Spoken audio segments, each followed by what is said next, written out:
अत्यंत दारुण तेने सुरासुर कंपायमान जे शक्तीने भेदिले लक्षण जे दुर्नादिरी आणला हनुमंते। हो, अतिशय सविस्तर कथा आहे आणि ऐकण्यासारख्या बरं का। आता अध्याय थोडा राहिलाय, ह्या अध्यायामध्येच आम्ही थांबला देतो। पुढचा अध्याय मात्र दुसरी जोड बसणार आहे, ते मात्र सगळ्यांनी माहिती असू द्या।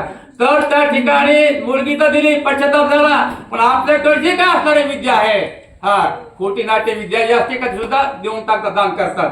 मयासुरानं त्या ठिकाणी शक्ती, निर्वाणाची शक्ती शत्रूवर सोडण्याकरता आता आपल्या पाठीमाग लक्ष्मण शस्त्र कार्यक्रम झाला ना, आणि ती शक्ती मयासुरानं दान केली होती, आपल्या जावा आंदन दिली होती। बोला, या प्रकारे श्री रघुपती स्त्रिया सहित लंकापती राजे करिता पुढती शिती सावधान श्रुती अवधारी नाथराजांनी सुद्धा या ठिकाणी आपल्याला सांगितलेलं आहे की बाबा हे ग्रंथ ऐकत असताना सावधान चित्त असावा, मन एकाग्र असावा, कुणकडे लक्ष नसावा, तर त्या ठिकाणी त्याची फलश्रुती काहीतरी पण या ठिकाणी परमेश्वर पदरात टाकतो। नाहीतर इकडे गेलं का तिकडे गेलं, इकडून केले तिकडून गेले, असं होतंय।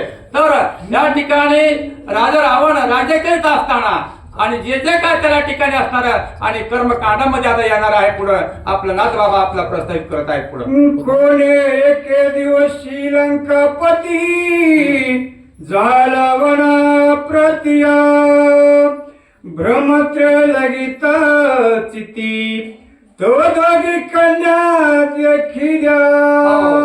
आता त्या ठिकाणी राज्य करीत असताना काहीतरी दुर्बुद्धी या ठिकाणी विनाश का विपरीत बुद्धी ज्यावेळेस येते का त्यावेळेस माणसाला काही वाटवतोय। तर त्या ठिकाणी वन क्रीडा करण्याकरता गेला आणि गेला असताना काही वनामध्ये नंतर आणि त्या ठिकाणी दोन कन्या स्वरूपान त्याला दिसू लागल्या। काय होतंय पुढे बरं, त्या कन्याचे आख्यान सांगत श्रीराम जाण एक वैरचेन कन्याचे कन्यरत्न वज्रस्थान नामजेचे। तर प्रभू रामचंद्राला अगस्त्य मुनी सांगतात की अशा प्रकारचं रावण या ठिकाणी आपल्या वनामध्ये जाऊन आणि त्या ठिकाणी असणार काय कृत्य करतो आणि त्याचे कृत्य काय आहेत। आता आपल्या पाठीमाग 10 अध्याय पर्यंत उत्तरकांडामध्ये झाले आणि 10 अध्याय मध्ये ह्या रावणाच्या या ठिकाणी कृत्ययोगामध्ये काय केलं रावणानं ह्याच्याबद्दल पूर्ण माहिती पाठीमागच गेलेली आहे। एक भार्य कुंभकर्णसी रावण करिता झाला समकायसिया दुसरी गंधर्व कन्या श्रमासी ते विषयनासी नेमिलिया। त्या 2 कन्या होत्या, ती एक कन्या कुंभकर्णाला देण्यात आली आहे आणि दुसरी असणारे श्रमा नावाची जी आहे ती विभीषणाला, आणि ती असणारे सात्विक असल्यामुळे ती श्रमा सुद्धा सात्विक होती आणि ती सात्विक विभीषणाबरोबर ते लग्न लावून चाललाय।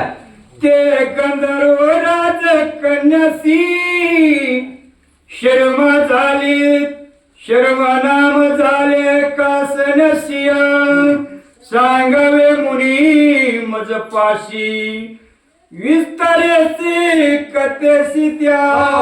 असं जेव्हा मुनी सांगत होते त्यावेळेस प्रभू रामचंद्राने प्रश्न केला की मुनिराज तुम्ही या ठिकाणी श्रमा हे नाव आणि गंधर्वाची कन्या असताना श्रमा या ठिकाणी नाव कशामुळे ठेवण्यात आलं आहे ह्याच्याबद्दल सविस्तर सांगा अशी विनंती प्रभू कोणी रागाचे वचन काय बोले अगस्ती आपण मने श्रीराम तू ब्रह्म पूर्ण आमचा मान प्रश्न केला त्यावेळेस अगस्त्य मुनी म्हणतात प्रभू तुम्ही या ठिकाणी ब्रह्मांडाचे नायक आहेत, तुम्ही सगळं तुम्हाला या ठिकाणी पाठीमाग काय आहे पुढं काय आहे कळतंय सगळं, पण आमचा मान वाढवतात सांगतो बरं ऐका। तरी ऐके श्रीरामा ती श्रीराम झाले शर्मा ऐसे वरचे आम्हा उससी तू रघुवीरा। का बरं या ठिकाणी नाव कशाला ठेवण्यात आलं श्रमा ह्याच्याबद्दल माहिती विचारली, सविस्तर सांगत आहेत कोण अगस्त्य महामुनी प्रभूला। तरी मान सन्मान मजी कमळनी मनोहर तेने तळंगाती सुंदर शर्मा माते सहित तेथे होतिया. तर त्या ठिकाणी काय झालंय, मानस सरोवराच्या ठिकाणी असणार अतिशय रमणीय वातावरण आहे आणि त्या पाण्यामध्ये असणारे कमळाचे असणारे आणि त्या कडीने का होत नाही आपण त्या ठिकाणी फुलं होते अतिशय सुंदर प्रकारचे. आणि त्यावेळेस आपल्या आई बरोबर आणि ती श्रमा नावाची आणि मुलगी गेलेली होती. तेथे प्रजेने वर्षला तेने सरोवराशी पुराला शर्मा बिहून शब्द केला माते जाव बुडाले. तर त्या ठिकाणी असणार या सरोवरात असताना सरोवरच्या तीरावर असताना अतिशय मोठी मेघवृष्टी झाली आणि पूर आला म्हणून करता आणि काय केलं, श्रमा नावा मनुष्यने करता हाक मारलेली होती कुणी तिच्या आईनं आणि त्याच्यामुळे ते नाव त्याला श्रमा ठेवलं आहे. आई कोणी कन्याचे वचन माता झाली उद्विग्न सरोवरा प्रती दिनवदन बोलती झाली त्या काळ्या. असं त्या ठिकाणी असणार आणि मातेचं वचन ऐकलेलं आहे, हाक मारलेले आहे आणि दिनवदन अशा प्रकारची ती मुलगी सुद्धा आणि झालेली आहे.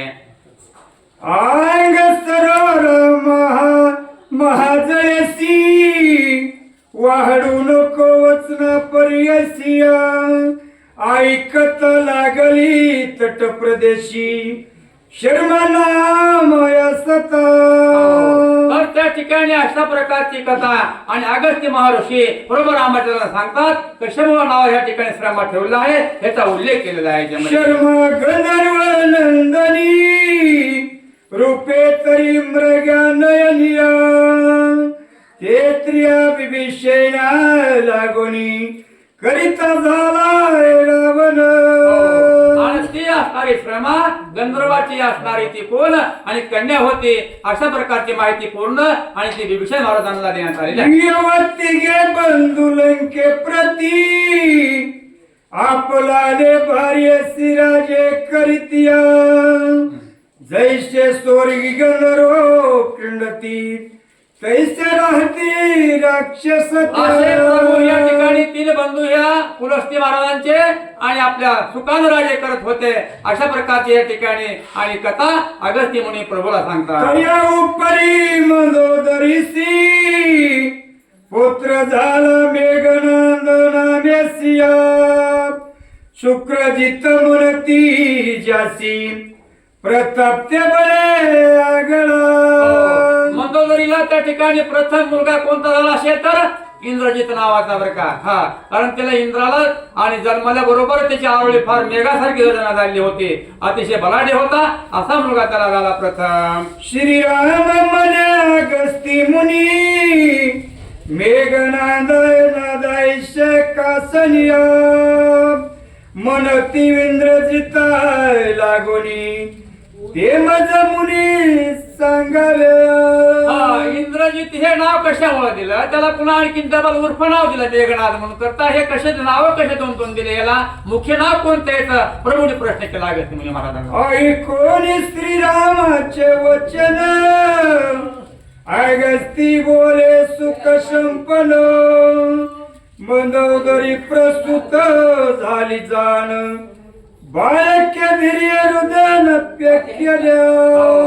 असं प्रभूला त्या ठिकाणी मुनी सांगतात की महाराज प्रभू ज्यावेळेस का त्याचा जन्म झाला इंद्रजिताचा त्यावेळेस अतिशय म्हणजे जन्मल्याबरोबर जशी काय मेघ गर्जना करतो असा त्याचा रडण्याचा आवाज आला होता अशा प्रकारची माहिती प्रभूला सांगू लागली. मेघा सारिके गर्जन बाळक ते समय केले जाणो तेले लंकावासी बंदिर जन भय करून पे झाल्या. त्याच्यानुसार रडल्यावर जन्मल्या बरोबर रडण्याचा आवाज किती बालकाचा असतो सगळ्या मातोश्रीला माहित आहे. पण त्या ठिकाणी आवाज वेगळाच निघाला जसं मोठे युजात पडतात हजारो युजा एक वेळेस पडा होता असा आवाज मोठा झाला आणि त्या सगळे लंकेमध्ये लोक हात हातून गेले. काय झाला घटस्फोट. रावणे येऊन त्या समयी मेघनादायश नाम पाह्य ठेवणी बाळक ते ग्रह्य अंतपुरी वाढते असं झाल्या. त्या ठिकाणी रावणाला त्याने आलेला आहे आणि त्याचं मेघनाद असं नाव ठेवलं आणि त्यांचं राहण्याचं ठिकाण वेगळं, यंत्रणाचं ठिकाण वेगळं आणि आपला तिकडं सभास्थानी जाऊन बसला राहावं. रावण ते रंजवित मातेचे मन मोहित स्त्रिया माझी पुत्र पत्ये आशा वाढत हो, अतिशय प्रेमानं महाबाहो. पहिला मुलगा आल्यानंतर कोणत्या मातोश्रीला आनंदच होतो बरं का आणि प्रेमानं त्याचं लालन पालन पोषण करू लागली. ती कोण? मंदोदरी माता. मंदोदरी स्त्री बहु हर्षे रावणाशी प्रेम संतोष राक्षसाशी प्रेम सुख वीर्य दुःख देवासिया. तर त्या ठिकाणी असणारा आई वडिलाचा आणि आनंद होतो. कसाही मुलगा जन्म द्या, आई वडिलांना वाटा आनंद होतो. पण जे काय असणार देवांनी वाटत, देवाला माहित होतं की आता आपला काळ झाला आहे, त्यांना दुःख वाटलं देवांनी सुद्धा बरं का. पण त्याचा काळ पुढे असतो मग आपले शांत राहिले. बोला. एक पुत्र गुणवंत सगुण निर्गुण संताचे क्रिया बुयोजन एक शशी जगाचा प्रकार पूर्ण नवलक्षण तारंगिक काज. पण त्या ठिकाणी मुलं जन्मतात मग एक सगळे सारखे जन्मत नाहीत. काही अवगुणी जन्मतात, काही दुर्गुणी जन्मतात आणि देवगुणी काय जन्मतात बी ते काय नाही बरं का. तिथं देवगुणी असणारा आणि त्यांच्या कुळामध्ये एक जन्मलाच आहे, सगळ्यांना माहिती आहे, प्रसिद्ध विभीषण महाराज आहे तिथं बरं का. जैसा का पुरीला हुताशन प्रजाळी दे दीप्यमान कैसा तो राक्षस नंदन अंतपुरी वाढत झाला. त्या ठिकाणी लंकेमध्ये ते असणारा लहानाचा मोठा होत होत बराचसा मोठा झाला आणि त्याचा बराचसा पराक्रम तो करू लागला बरं का.